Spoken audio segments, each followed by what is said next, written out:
तो क्या बोलती पब्लिक, आशा करता हूँ आप सभी ठीक होंगे। और आज की इस वीडियो में हम बात करने वाले वो टॉपिक, वो इम्पोर्टेंट टॉपिक जो आपके भाई बोर्ड परीक्षा के लिए बहुत इंपॉर्टेंट है। आज की इस वीडियो में हम उसी टॉपिक पर बात करने वाले हैं। कौन सा टॉपिक भैया? देख सकते हैं, गोलीय अवतल पृष्ठ पर अपवर्तनांक का सूत्र ज्ञात करना है। बहुत इंपॉर्टेंट टॉपिक है, बोर्ड परीक्षा में हर साल पूछा जाता है। अगर आपको विश्वास नहीं आया होगा कि आप कोई भी पेपर उठाकर देख लीजिए, उसमें ये क्वेश्चन आपका जो सेट आता है 7 सेट, उस सातों सेट में आप देख सकते हैं कि वे गोलीय अवतल पृष्ठ पर अपवर्तनांक का सूत्र ज्ञात करने के लिए, व्यंजक प्राप्त करने के लिए आता है भैया।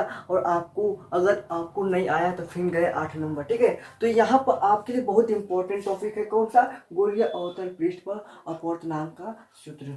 ठीक है, तो आइए देखते हैं इसका सूत्र कैसे निगमन करते हैं, सबसे आसान तरीके से, सबसे शानदार तरीके से। और बता दें, और वीडियो आपको अच्छा लगा तो वीडियो को जरूर लाइक करिएगा, चैनल पर नए हो चैनल को सब्सक्राइब जरूर करिए पूरा वीडियो देखने के बाद। ठीक है, पूरा वीडियो आप देख लीजिए तब कर दीजिएगा। ठीक है, तो आइए हम लोग टॉपिक पर चलते हैं। कौन सा टॉपिक भैया? देख सकते हैं, गोलीय अवतल पृष्ठ पर अपवर्तनांक। गोलीय अवतल पृष्ठ, ठीक है, गोलीय है होना चाहिए और अवतल पृष्ठ, गोलीय अवतल होना चाहिए, गोलीय अवतल पृष्ठ होना चाहिए।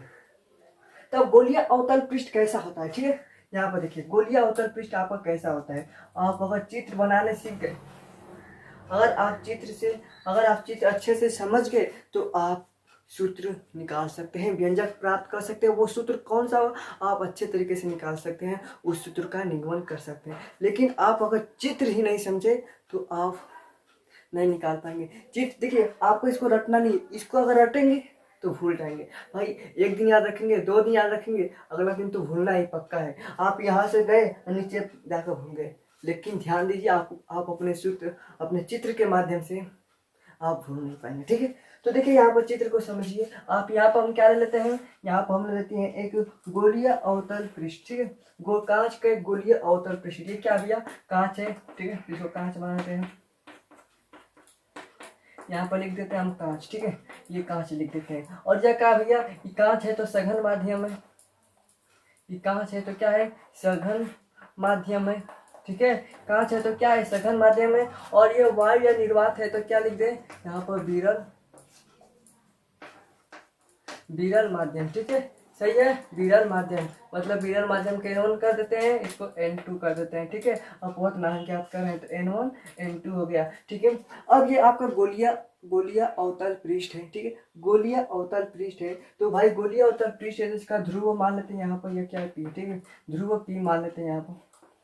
ये गोलीय अवतल पृष्ठ है तो भाई गोलीय है तो इसका केंद्र होना चाहिए, तो यहाँ पर हम लोग क्या मान लेते हैं? यहाँ पर केंद्र मान लेते हैं, केंद्र C। ठीक है, केंद्र C मान लेते हैं यहाँ पर। ठीक है, ठीक है, ध्यान दीजिएगा एकदम। इसका नाम रख देते हैं भाई गोलीय अवतल पृष्ठ का, इसका S, इसका नाम रखते हैं S, और इसके यहाँ पर S डैश, इसका क्या नाम होगा? S dash. ठीक है, ये गोलीय अवतल पृष्ठ का। ठीक है, और यहाँ पर वक्रता केंद्र C हो गया। ठीक है, वक्रता केंद्र C। अब यहाँ पर बात करें गोलीय अवतल पृष्ठ से कुछ दूरी पर हम लोग वस्तु रख देते हैं। ठीक है, वस्तु ले लेते हैं। चलिए यहाँ पर वस्तु ले लिए। ठीक है, यहाँ पर ले लेते हैं। ठीक है, यहाँ पर वस्तु ले लिए बिंदु O पर। ठीक है, बिंदु O पर कोई वस्तु रखती है, यहाँ से 2 किरण निकाल लेते हैं। सीधी किरण निकलेगी, सीधी किरणें निकलेगी जो, सीधी किरणें निकलेगी जो, तो क्या होगी? वो केंद्र से होते हुए ध्रुव को पार कर क्या हो जाएगी? वो चली जाएगी, सीधी सीधी रेखा में चली जा रही है वो किरण, देख सकते हैं। ठीक है, एक और किरण यहाँ पर निकाल लेते हैं। एक किरण यहाँ से निकाल कर यहाँ पर हम लोग क्या करते हैं? गिरा देते हैं। किस पर? गोलीय अवतल पृष्ठ पर डाल देते हैं। क्या गिरा देते हैं? क्या? यहाँ पर देख सकते हैं, इसका यहाँ पर रख देते हैं M। ठीक है, इसका नाम रख देते हैं, जहाँ पर इस पॉइंट पर गिरा, इस पॉइंट का नाम दे देते हैं M। ठीक है, नीचे लिख देते हैं बेटा। ठीक है, और यहाँ पर समझने में आपको अच्छे रहेगी। ठीक है, यहाँ पर M रख दिया। ठीक है, यहाँ पर M। तो अब देखिए, यह जब विरल माध्यम से सघन माध्यम में जाता है तो हम जानते हैं कोई किरण विरल माध्यम से सघन माध्यम में जाता है तो क्या होता है? अभिलंब की ओर झुक जाता है। क्या होता है भैया? अभिलंब की ओर झुक जाता है। लेकिन कैसे झुकेगा? यहाँ पर तो अभी अभिलंब दिखा ही नहीं, तो इसको हम लोग वक्रता केंद्र C से, ठीक है, वक्रता केंद्र C से हम लोग क्या करते हैं? वक्रता केंद्र C से अभिलंब डाल देते हैं। ठीक है, वक्रता केंद्र C से क्या करते हैं? हम लोग अभिलंब डाल देते हैं। ठीक है, टेढ़ा हो गया भैया। वक्रता केंद्र C से क्या कर दिए हम लोग? अभिलंब डाल देते हैं। ठीक है, अभिलंब डाल देते हैं वक्रता केंद्र C से। ठीक है, वक्रता केंद्र सी से क्या डाल दिए, अभिलंब डाल दिए। यहाँ पर देख सकते हैं अब अभिलंब डाल दिए। अब यहाँ पर किरण क्या देना चाहिए, सघन माध्यम से, सघन माध्यम में जाएगी तो वो अभिलंब की ओर झुक जाएगी, तो इसका इस किरण को क्या देना चाहिए था, सीधे जाना चाहिए था। ठीक है, इस किरण को क्या देना चाहिए था, सीधे, लेकिन ये क्या हो गई, अभिलंब की ओर झुक गई। क्या हो गई, अभिलंब की ओर झुक गई। ठीक है, समझ रहे हैं, इतना चीज समझ में आ गया आपको। अभिलंब की ओर क्या हुई, झुक गई। अब अभिलंब की ओर झुकी तो देखिए दो किरणें हैं और दोनों किरणें क्या हो रही हैं, अलग अलग दिशाओं में जा रही हैं, कहीं तो मिले ही नहीं। कहाँ मिलेगी, देख सकते हैं, एक उधर जा रही है तो एक इधर जा रही है, तो कभी मिलेंगी, नहीं मिलेगी। नहीं मिलेंगी तो प्रतिबिंब नहीं बनेगा। प्रतिबिंब कहाँ ले बनेगा, लेकिन हम प्रतिबिंब बना सकते हैं, बनाएंगे। और कौन सा प्रतिबिंब बनेगा, आभासी प्रतिबिंब बनेगा। इसको हम लोग क्या करते हैं, जो अभिलंब की ओर झुकी उसको हम लोग पीछे लाते हैं। ठीक है, तो ये क्या हो गई, अभिलंब की ओर झुकी तो हम पीछे ला दिए और प्रतिबिंब आई बना देते, मतलब बिंदु आई पर क्या हो गया, आभासी प्रतिबिंब बना। कैसा बना प्रतिबिंब, आभासी प्रतिबिंब। ठीक है, आभासी प्रतिबिंब बन गया। ठीक है, कौन सा प्रतिबिंब कैसा बना, आभासी प्रतिबिंब। इसको हम लोग क्या लाए, पीछे की तरफ लाए। ठीक है, आपको अच्छा सा चटकार बुझा देते हैं। ठीक है, अब आपको दिखाई दे रहा होगा। ठीक है, अब दिखाई दे रहा है, इस जो अभिलंब की ओर झुकी है उसको हम पीछे लाए हैं। ठीक है, यहाँ पर देख सकते हैं इस तरह अभिलंब की ओर झुकी हुए, तो इसको हम लोग क्या लाए हैं, इसे डॉट डॉट डॉट करके पीछे लाए हैं। ठीक है, तो ये क्या हो गया, आपका प्रतिबिंब बना है। ठीक है, समझ गए। अब यहाँ पर हम लोग सब कुछ तैयार हो गया। अब एक बात करें, ये कौन सा किरण है, ये आपतित किरण है, आपतित किरण। ठीक है, कौन सा किरण, आपतित किरण। और यहाँ पर कौन सा किरण है, अपवर्तित किरण, अपवर्तित किरण। ठीक है, कौन सा किरण है भैया, ये अपवर्तित किरण है। ये कौन सा आपतित किरण और वो कौन सा किरण है, अपवर्तित किरण है। अब यहाँ पर देखिए, ये आपतित किरण, वो अपवर्तित किरण। तो आपतित किरण पर जो कोण बनता है, कोण आई बनता है। कौन सा कोण आई बनता है, कोण आई बनता है आपतित किरण पर। और कोण आर किस पर बनता है, तो अपवर्तित किरण पर। आपने आपने अपवर्तनांक जब पढ़ा होगा, अपवर्तन। ठीक है, आप जब अपवर्तन पढ़े होंगे तो वहां पर आपको ध्यान से पढ़ना होगा। ठीक है, ध्यान से देखेंगे क्या हुआ होगा, आपतित किरण पर कोण आई बनता है और अपवर्तित किरण पर कोण आर बनता है। ठीक है, कोण। ठीक है, समझ में आ गया इतना। ठीक है, आपको इसका स्क्रीनशॉट भी ले लीजिएगा। ठीक है, यहाँ पर कोण बना लेते हैं, ये कोण बनाएगा अल्फा, ये बीटा, ये गामा, अल्फा बीटा गामा। तीन कोण बन गए, alpha beta gamma, alpha beta gamma. ठीक है, तीन कोण बन गए। इसका स्क्रीनशॉट ले लीजिए। ये कौन सा कोण है, ये बीटा कोण है। ठीक है, ये बीटा कोण है। ठीक है, अब इसका हम लोग क्या करते हैं, यहाँ पर भी एक बात याद रखिए, ये कोण आर बना है तो इसका जो शीर्षाभिमुख से ये जो कोण बनेगा, सिर्फ ये कोण क्या बनेगा, ये भी कोण आर बन जाएगा। ठीक है, यहाँ पर पूरा बना है, पूरा पर आई बना है, लेकिन यहाँ पर छोटा सा में आपका जो बना है देख सकते हैं, इसमें वाला ये 3 है, तो यहाँ पर पूरा पर क्या बना है, ये पूरा पर आई बना है, लेकिन इतना पर, सिर्फ इतना पर क्या बना है, यहाँ पर आर बना हुआ है। ये याद रखिएगा। ठीक है, ये याद रखिएगा आप। चलिए अब क्या करते हैं, हम लोग सूत्र का निगमन करते हैं, किस तरह से करेंगे। ठीक है, तो हम लोग लिखेंगे स्नेल के नियमानुसार, स्नेल के नियम से। ठीक है, स्नेल के नियम से, स्नेल के नियम से। स्नेल का नियम क्या होता है, साइन आई बटे साइन आर बराबर क्या होता है, साइन आई बटे साइन आर बराबर N2 बटे में N1। ठीक है, N2 बटे में N1 क्यों, क्योंकि आपका विरल सघन माध्यम के सापेक्ष क्या निकाल रहे हैं, विरल माध्यम में। ठीक है, मतलब विरल माध्यम के सापेक्ष सघन माध्यम में निकाल रहे हैं। ठीक है, आप समझ सकते हैं, तो N2 बटे में N1 हो जाएगा। ठीक है, ऐसा क्या करते हैं, तिर्यक गुणा करते हैं, इसका इधर गुणा करते हैं, इसका इधर गुणा कर देते हैं। ये क्या आ जाएगा, N1 साइन आई बराबर N2 साइन आर। ठीक है, N1 साइन आई बटा N2 बराबर N2 साइन आर। ठीक है, इसे समीकरण नंबर 100 के भी नहीं, इसको क्या कहते हैं, इसको छोटा कोण मानकर। ठीक है, इसको छोटा कोण मानकर, छोटा कोण जब हो जाता है, छोटा कोण मानकर इसे लिख सकते हैं N1 आई बराबर N2R, ठीक है। इसे समीकरण नंबर 1 मान लेते हैं, समीकरण नंबर 1 मान लेते हैं, ठीक है। इतना मान लिए, समीकरण नंबर 1 मान लिया है, ठीक है। अब क्या करना है आपको, आइए अब चित्र के माध्यम से निकालते हैं, ठीक है। ये आपको बस इतना थोड़ा सा काम बच गया था, ठीक है। अब यहाँ पर देखिए हम लोग त्रिभुज MIC लेंगे, त्रिभुज, ठीक है, त्रिभुज MIC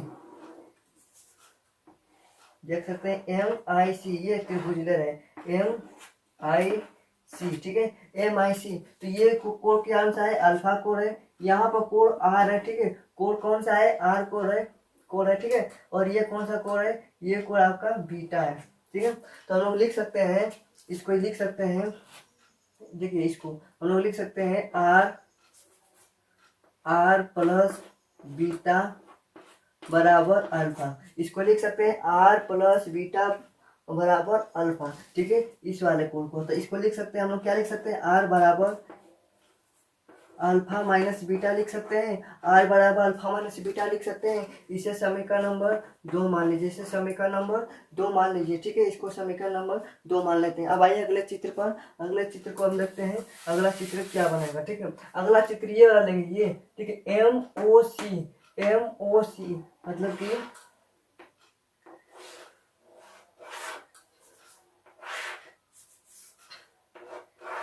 MOC, ये है M, यहाँ पर है O और C, ठीक है। और ये कौन सा कोण है, अल्फा कोण। ये पूरा कोण क्या है, I, और यहाँ पर क्या कोण है, गामा कोण है, ठीक है। तो कोण I प्लस कोण अल्फा मतलब कि I, ठीक है, प्लस कौन सा है, ये गामा है, ठीक है, गामा बराबर अल्फा, ठीक है। गामा बराबर अल्फा। अब क्या करेंगे, इस I को हम लोग लिख सकते हैं I बराबर अल्फा माइनस गामा लिख सकते हैं। इसे समीकरण नंबर क्या मान लेंगे, इसे समीकरण नंबर 3 मान लेते हैं।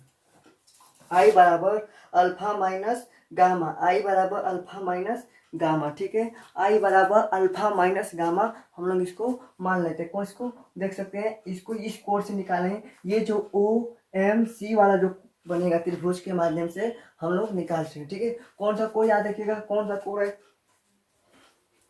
देख सकते हैं पूरा एकदम विधिवत हम लोग बात कर रहे हैं, ठीक है। तो इसको इरेज कर लेते हैं।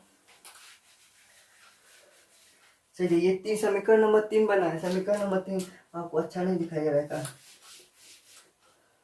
देखिए यहाँ पर लिखे हैं अल्फा, सॉरी, I बराबर I प्लस, ये कौन सा बना था, गामा, I प्लस गामा बराबर अल्फा, ठीक है। I प्लस गामा, गामा बराबर क्या लिखे हैं, अल्फा। इसको लिख सकते हैं I बराबर अल्फा माइनस गामा लिख सकते हैं। इसे समीकरण नंबर क्या माने हैं, 3 मान लिए, समीकरण नंबर 3 मान लिए, ठीक है। अब इस समीकरण 2 और 3 को, ठीक है, इस समीकरण 2 और 3 को समीकरण नंबर 1 में रख देते हैं, समीकरण नंबर 1 में रख देते हैं। लिखेंगे क्या, समीकरण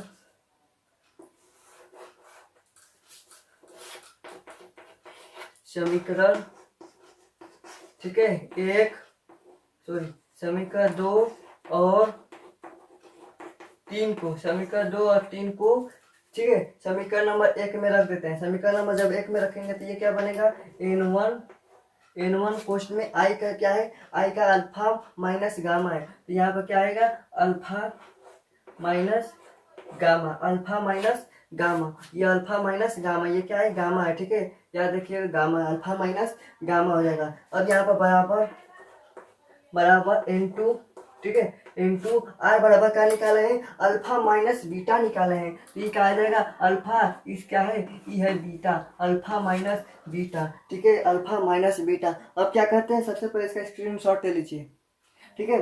अब इसको क्या करेंगे, इसका गुणा करते हैं इसमें, तो इसका N1 अल्फा हो जाएगा माइनस N1 गामा, ठीक है। N1 alpha minus N1 gamma बराबर N2 alpha minus N2 beta, ठीक है। ये देख सकते हैं हो जाए।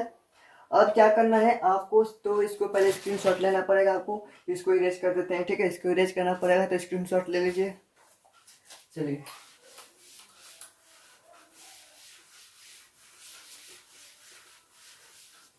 तो यहाँ पर क्या है, N1 alpha minus N1 gamma बराबर into alpha minus into beta. ठीक है। तो तब देखिए यहाँ पर देखिए अल्फा को अगर अल्फा अगर छोटा कोण माने, गामा भी छोटा कोण माने, बीटा भी छोटा कोण माने, तो इसको लिख सकते हैं, n1 टेन अल्फा, ठीक है, n1 tan alpha minus n1 ten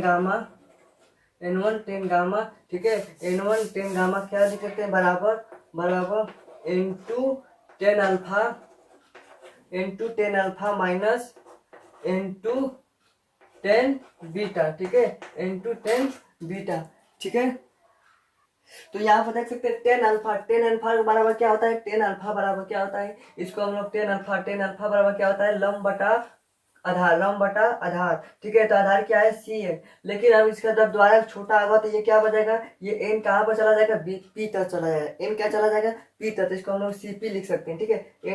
N को क्या लिख सकते हैं, एन को यहाँ पर हम लोग यहाँ पर इसको सी पी लिख सकते हैं, सी एन को क्या लिखते हैं, सी पी भी लिख सकते हैं। तो जब द्वारा छोटा होता है यहाँ पर लिख सकते हैं n1 बराबर n1 कोष्ठ में क्या, देखिए लम क्या है, mn है। ठीक है। लम क्या है, mn है। ठीक है। सबसे पहले हम लोग जितना का निकालेंगे, बाद में इसको हम लोग बदल सकते हैं। तो mn बटे में क्या हो जाएगा, ये हो जाएगा cn हो जाएगा। ठीक है, cn हो जाएगा। ठीक है।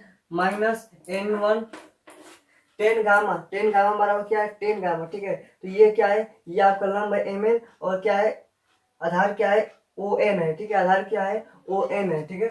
तो ये mn बटे में ON, ठीक है, mn बटे में ON बराबर n2 टेन अल्फा क्या हम यहाँ पे निकाले हैं, mn बटे में cn निकाले, क्या निकाले हैं, mn बटे में cn। ठीक है। पुस्तक बंद हो जाएगा, माइनस n2 टेन बीटा क्या है, ये mn तो लंब है, लेकिन आधार क्या है, in है, in। तो mn बटे में in। ठीक है।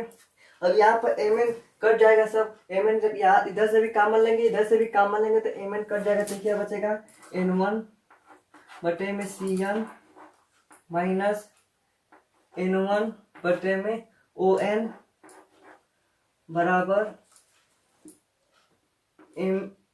n2 बटे में cn माइनस n2 बटे में in,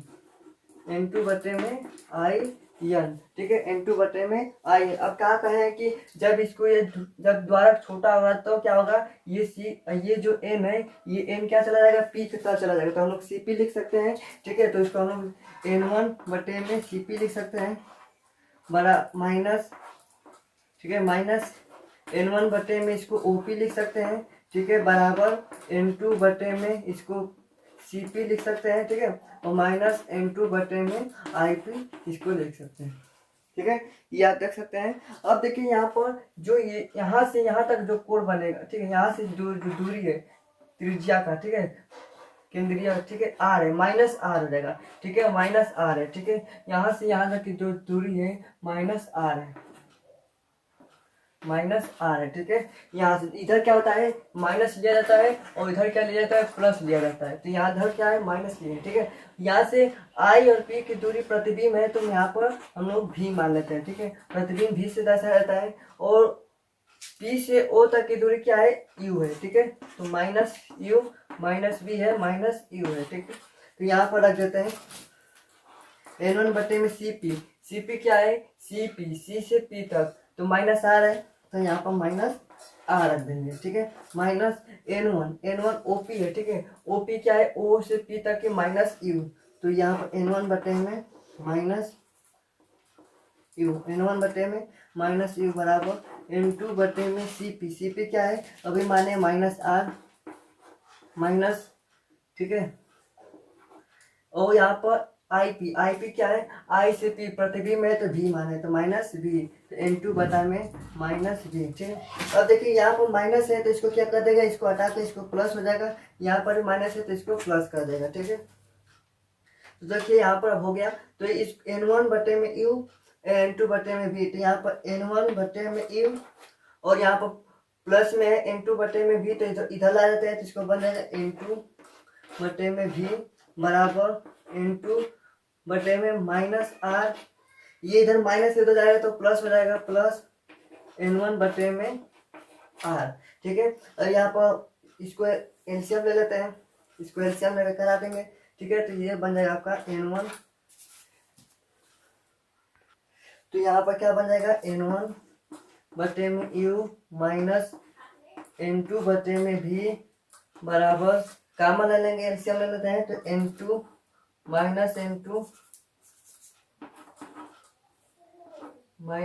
हो जाएगा और बटे में, ठीक है, माइनस N2, तो यहाँ पर क्या हो जाएगा माइनस N2 ओम। ठीक है, ये हो गया। यहाँ पर एलसीएम लिए है तो यहाँ पर लिए है आर एलसीएम, तो यहाँ पर माइनस है तो माइनस, ठीक है, यहाँ पर माइनस N2 हो गया और प्लस N1, प्लस N1, ठीक है, प्लस N1 हो गया। अब यहाँ पर माइनस कॉमन ले लेंगे तो ये क्या बनेगा N1 N2 बटे में क्या हो जाएगा V माइनस N1 बटे में U बराबर, ये हो जाएगा N2 माइनस N1 बटे में R, ये आपका सूत्र हो जाएगा। तो आपको समझ में आ जाएगा, तो वीडियो को अच्छा लगा तो वीडियो को जरूर लाइक करके चैनल पर नए होंगे चैनल को सब्सक्राइब जरूर कर लीजिएगा। फिर मिलते हैं एक नए वीडियो में, जय हिंद जय भारत।